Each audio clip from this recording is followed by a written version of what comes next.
I have already spoken about the Seekers of Darkness in a previous video, talking about who I think could be the 13 Seekers of Darkness, who they're missing, and who could be possible candidates for that role. But today, we're going to be talking about part 2 of this discussion. We're going to be talking about the Guardians of Light. Let's get into it.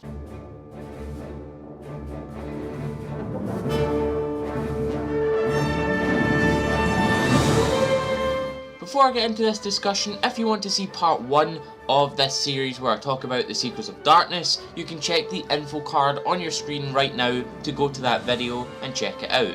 But today we're going to be talking about the Guardians of Light. Who are going to be the Guardians of Light? Well, it's a lot more easy to pick and choose who's going to be the Guardians of Light as opposed to the Seekers of Darkness. It's a lot more clear cut. There isn't as many picks you could go for the Guardians of Light. Most of the Guardians of Light that are going to be talked about in this video are very obvious picks, very kind of almost, you could say, confirmed picks at this point, other than maybe one or two. But most of them are very easily picked from this video. It's a lot more clear cut than the Seekers of Darkness. So with that being said, let's jump into the first 3 Guardians of Light, who are the most obvious, I think. And they are Sora, Riku and Mickey. I think Sora, Riku and Mickey are the most obvious because, well, Sora is the main character. He's obviously going to be a Guardian of Light. Riku is also, like I've said before, and I made a video about this, a main character. He is possibly even the main character. Plus he is one of only 3 masters in the series, himself, Aqua and Mickey. So I think he's going to be a Guardian of Light, obviously. And Mickey, he is basically the head Guardian of Light, I would argue. He's like the leader of the Guardians of Light. He knows what he's doing. He's been planning this with Yen Sid. They know what they're doing. So that leaves me with the other 4 that I think could be the Guardians of Light. And the first that I think could be a Guardian of Light is none other than the completion of the Destiny Islands trio. It's Kairi.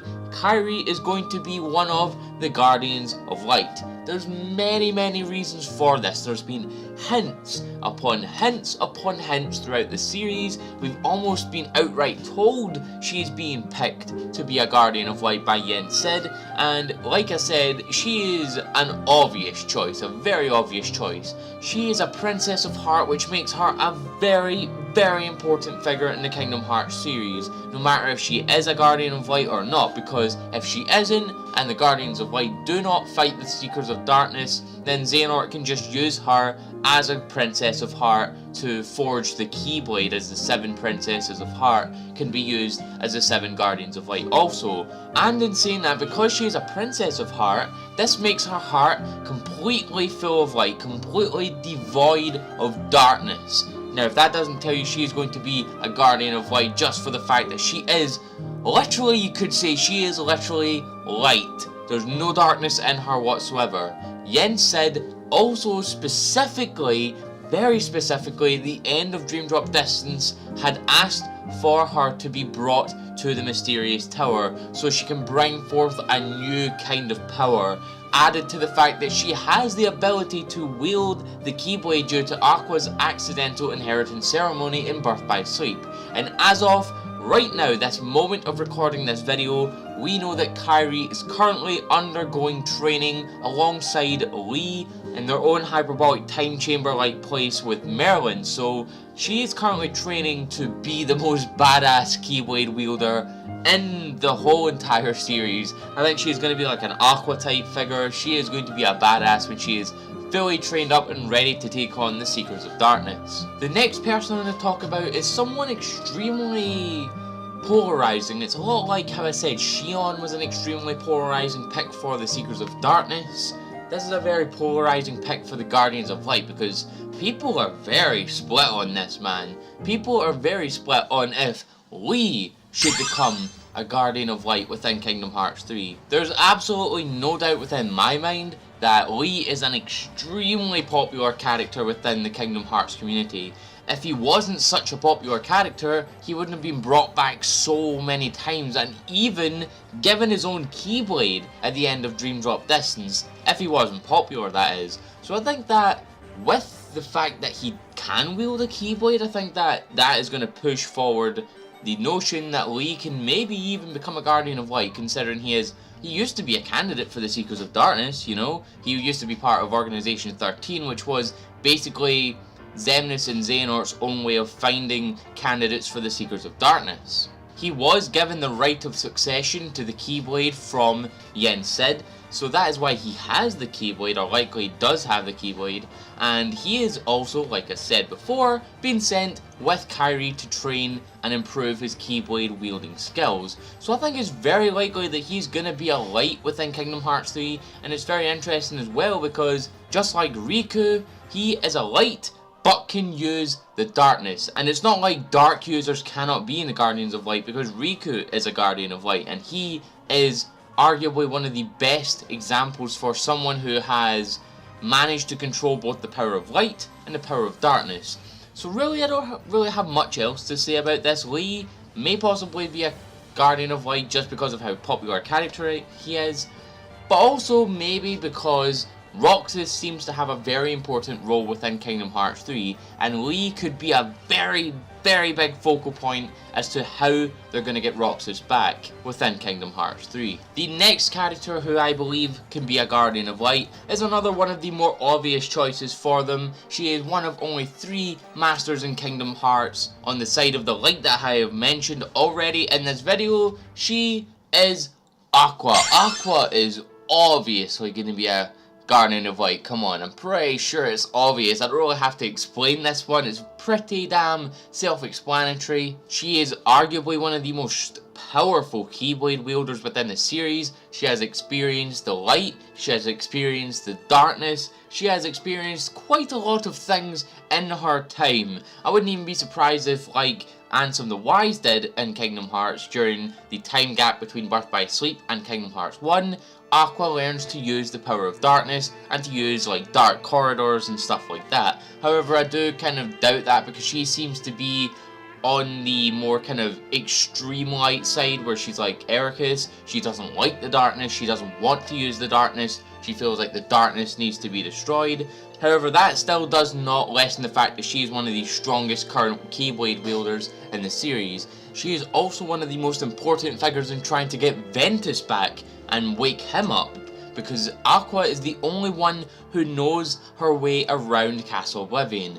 Everyone has the misconception that Castle Oblivion's gimmick is that as you ascend the castle, your memories start to disappear and start to be replaced. That is Naminé's gimmick. That is not what the castle's gimmick is. The castle's gimmick is that as you ascend the castle, its rooms are always changing. It is never the same. It's like an unending labyrinth within the castle. However, Aqua, being the one who turned it into Castle Oblivion in the first place, Aqua knows the exact route to the Chamber of Waking where Ventus is. Trouble is that she is currently within the Realm of Darkness, and it is said that once you go in there, there's no coming back without outside help, and even that is extremely difficult to do.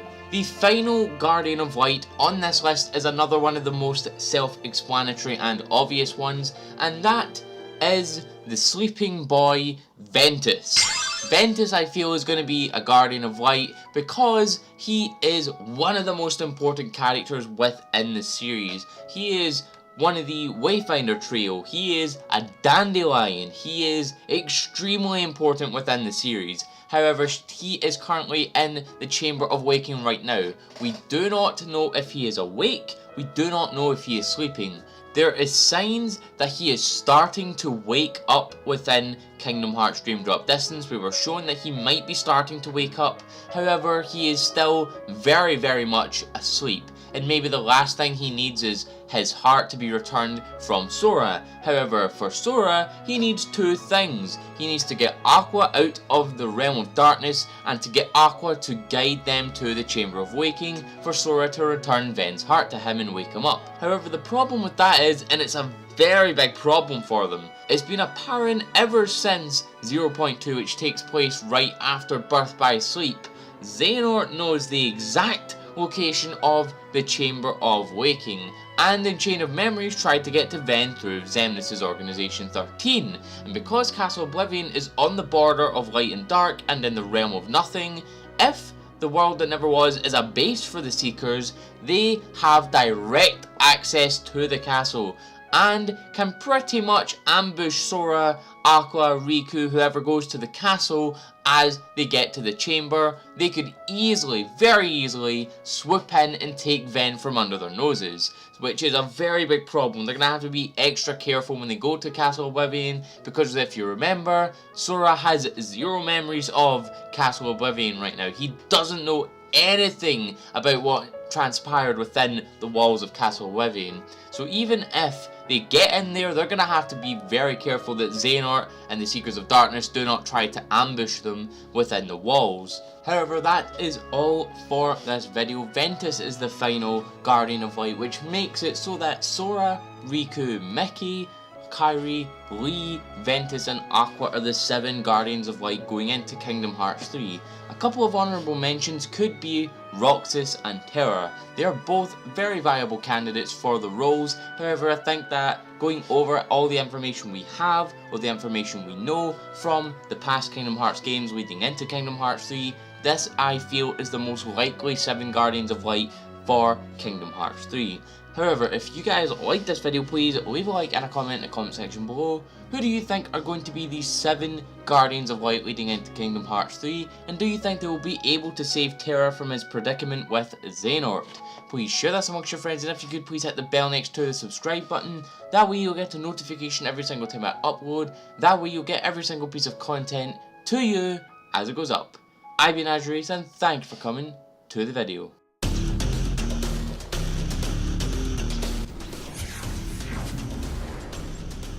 You have arrived.